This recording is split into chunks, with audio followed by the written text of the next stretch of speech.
This story I'm about to tell happened to Saeed's grandfather. Saeed's grandfather was a contractor, one of the biggest in Alexandria. A very talented man, God bless him, very skilled in his field. And for your information, he even worked outside of Egypt. In America, in New York State specifically, in Brooklyn, in the Dumbo area. Saeed's grandfather, as I told you, got a job there, so he prepared his travel papers. That was it. His flight was set for the next morning. When he told me this story, he said, I want you to tell it exactly as it happened to me. Every single thing I encountered there, with all the details, I want you to tell it. I said, consider it done. And indeed, I'll start telling it to you, and you'll hear the story.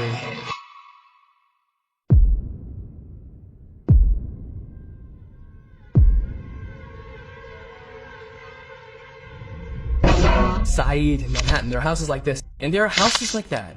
His accommodation provided by his work, the work assignment, didn't put him in houses like that. Saeed's grandfather had someone else with him in the accommodation. This person was originally from America, and he was the one who brought him the job opportunity. And he helped him with the travel procedures, and they were very close friends. He told him, don't worry, the moment you arrive in America, I'll take care of everything. I'll be your sponsor here. Saeed's grandfather had a bit of pride, so he said to him, no, the moment I come to you, I have my own money, and I can live off it there. Saeed's grandfather's friend who brought him the job opportunity said to him, how? The moment I come to you in Egypt, you carry me on your shoulders. Do you remember when we went to visit the pyramids? Do you remember when we went to Aswan? Especially since this man loves Aswan very much. But when he came to visit Egypt, he visited the pyramids and visited Aswan, and he swears that those were some of the most beautiful tourist trips he's ever been on in his life. And for anyone following me from outside Egypt right now, take it from me with confidence. Aswan is one of those beautiful places you should visit. It's light and so dear to my heart, honestly. Just land in Egypt and book your ticket to Aswan. You'll see amazing ancient sites. Egypt is full of beauty. Anyway, let's get back to our story. Grandpa Saeed arrived from Yemen, safe and sound, with his friend, Grandpa Saeed's friend. Let's call him the sponsor, just to keep him clear in our story. So this respectable man picked up Grandpa Saeed from the airport and took him to his place. As he parked and Grandpa Saeed got out, heading to the trunk for his bag, he saw 3 kids playing in the garden across the street. It was a ground floor house, like the others, around it with a wooden fence and kids playing. 2 girls and a boy. The boy looked about 17 or 18. We guessed his age from his appearance. And 2 little girls. One looked around 8 or 9 and the other maybe 6 to 8. Fate. As soon as these 3 kids saw Grandpa Said, they stopped and stared. Grandpa Saeed looked at his sponsor, surprised. He said they're lovely. Then he told him their names. The boy is called this, the sweet girl with the braids is called that, and the beautiful one with the long hair is called this.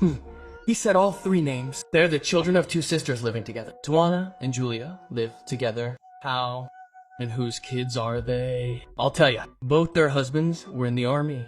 They were on a mission once, and sadly they never came back. They ran into a gang robbing a bank.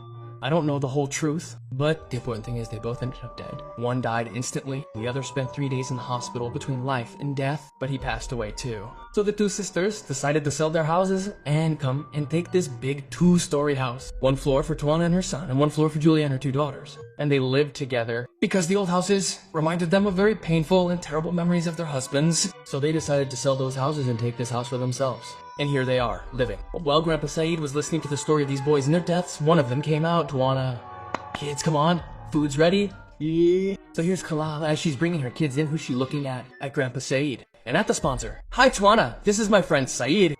And she, from a distance, started nodding her head.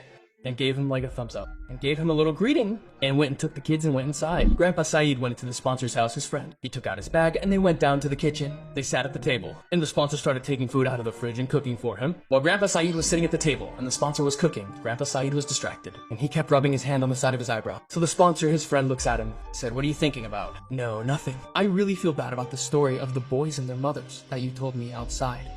May God have mercy on them. May God help them.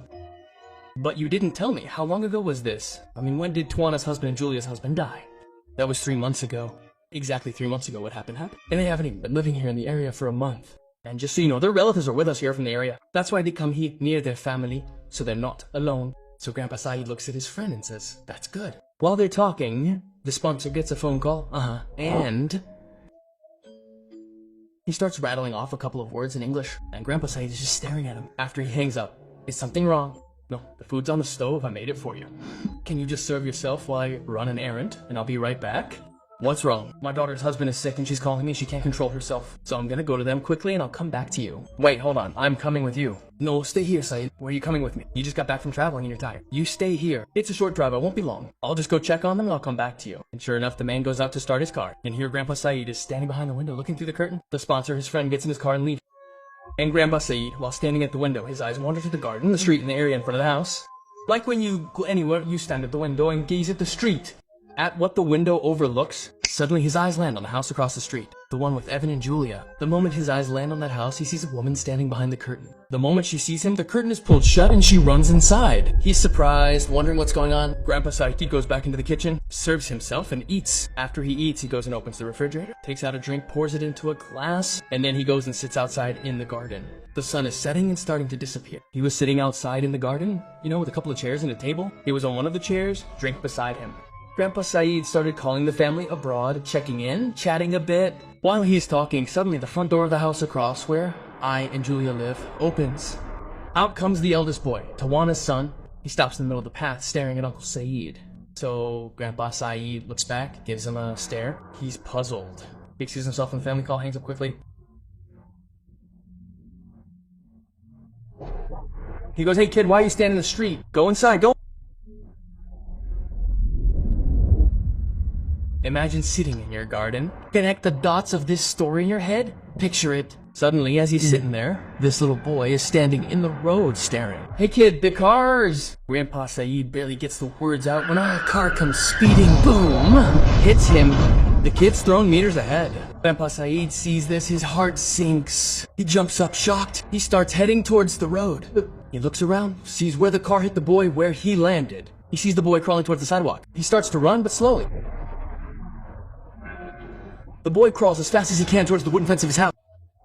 Suddenly, Grandpa Saeed rushes over.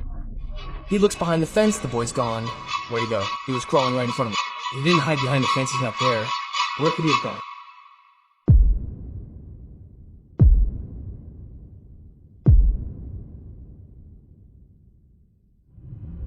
Grandpa Saeed stood there in disbelief at what he'd seen. He kept looking around, trying to figure out where the boy had gone.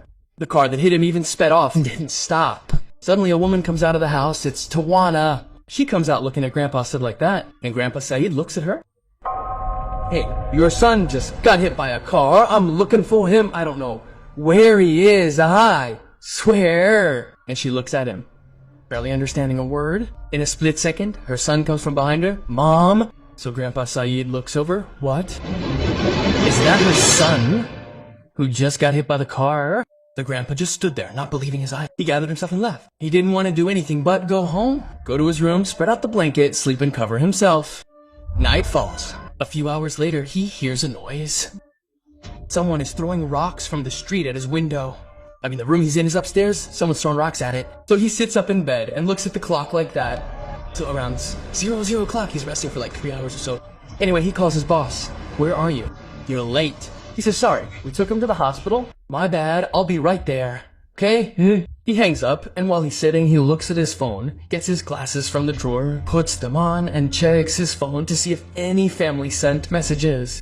Suddenly, another brick is thrown. Now he starts to focus. The first few small stones didn't register, even though they woke him, but he just stopped the call with his boss. This last brick got his attention.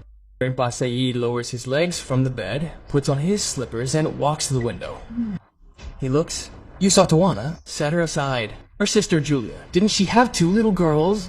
One is around 8 to 10 years old, and the other is 6 to 8 years old. Another's. Those 2 girls, one has pigtails, and the other has long hair. God bless them. Those 2 girls are standing in the middle of the street, near where Tawana's son was standing when the car hit him. They're standing in the middle of that spot, looking at Grandpa Saeed. Just as he gently pulls the curtain to see them standing in the street, he lets the curtain fall again. Why are they staring like that? God is good. He gets nervous, his heart rate increases. Now, if you were in his place, God knows what you'd do.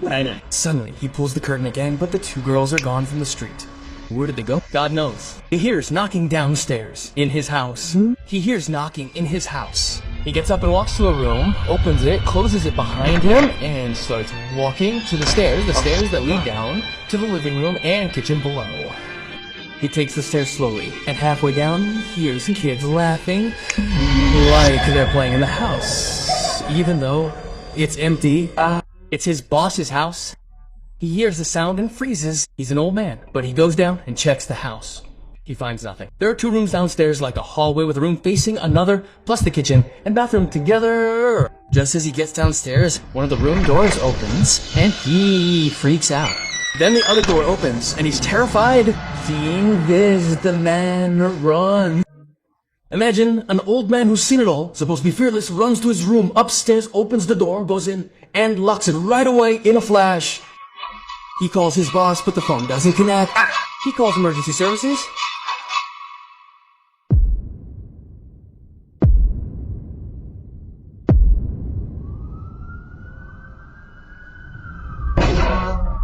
Suddenly, he hears police sirens and a car parks outside. He goes to the window, peeks through the curtain, and sees the police have arrived. He rushes downstairs. As he gets down, he finds the police knocking on the door. He opens the door for them, says, "Come in, sir." He faces some difficulties because he doesn't speak English well. He starts using Google Translate to communicate with the officer, letting the app speak so the officer understands what happened. And he nodded. He spends about half an hour trying to explain what happened this morning and what's been happening in the house. The officer looks at him, surprised as he listens. The officer looks at him and says, "No one lives in this house." Grandpa Saeed looks at the officer like, "What? No one lives in this house? How can that be? No one lives in this house." A murder happened there 9 years ago in 2017, and since then, no one goes near the garden or the house. The murder that happened involved 2 sisters and 3 kids, and those kids, they live in this house. One day, the neighbors called the police because they smelled gas coming from the house. The police came and broke into the house, and indeed, the smell of gas was strong throughout the whole house. They found the ladies' husbands with their kids suffocated and dead from the gas. And since then, their spirits haunt this place. And that's the end of our story. I hope you liked the story. Tell me what you think of today's story, and will you get it to 200,000 likes or not? Because that will make a difference to me, your subscriptions. All the likes from the house phones. And I hope you liked the story. This was Hamu, your friend, the people's friend. I'll see you in the next story. And that's it. Peace.